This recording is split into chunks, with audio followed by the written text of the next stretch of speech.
Michael, just tell us from your perspective why it's proving so difficult to secure and provide security for the former president. Well, Mr. Trump, he moves around as he likes. I mean, obviously, he's under Secret Service protection, but, he likes to get out there. He's known to love golf, outdoor venue. I think what you have here is you have to look at each threat and each attempt independently and look at what the background of these are. And both seem to be where there was some planning, and it was a point where he was vulnerable at that moment. So it's a tough one here to have two so close to each other, or should I say two on one candidate. That's unheard of. And this points to a very high threat level for the former president, and one that may call for rethinking his security, and for Mr. Trump potentially to rethink how he goes about his daily life.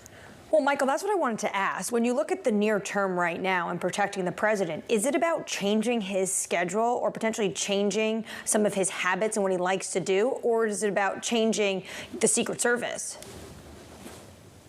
It's a two-sided knife there. Both sides have to be assessed. But, when you come down to it, if you're not the number one thing for vulnerability, if you're not available to be attacked, that's your primary defensive measure, not to be where you could be attacked. Now, the Secret Service, again, they took a very hard look at them. Congress and American people have been asking questions about Secret Service since the Butler incident. On this situation, though, we don't know enough yet. It sounds, from what we can see, is that the Secret Service performed phenomenally in interdicting this threat before the man could take the shot or take an effective shot at the president. So Secret Service did well here.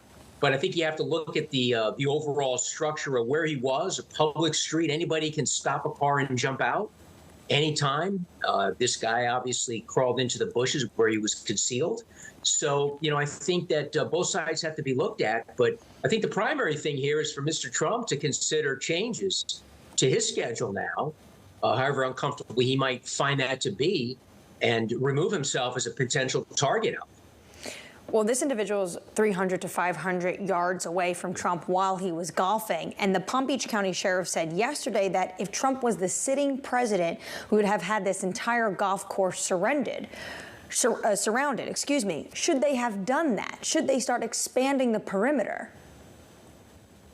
Well, I think it's a duality here, again, is that, Secret Service has to obviously make some changes in how they might protect him if he's on a golf course. And I can guarantee you that from this point forward, he's not going to be in this position on a golf course. Secret Service is going to step up and do what's needed. But, you look at the balancing the public inconvenience of shutting down those major roads there in that area. To shut those down while he's playing golf is a huge inconvenience to the public. Obviously, in light of this situation, a reasonable cost to be paid, though, a reasonable cost. So, both sides have to be looked at. And, frankly, Mr. Trump may have to listen closer to his Secret Service advisors there and just make those changes, at least in the lead up to the election. It's only a couple months away. Obviously, he's got to get out there and go to his rallies and engage with the American public. That's what he enjoys doing. So that can't be interfered with.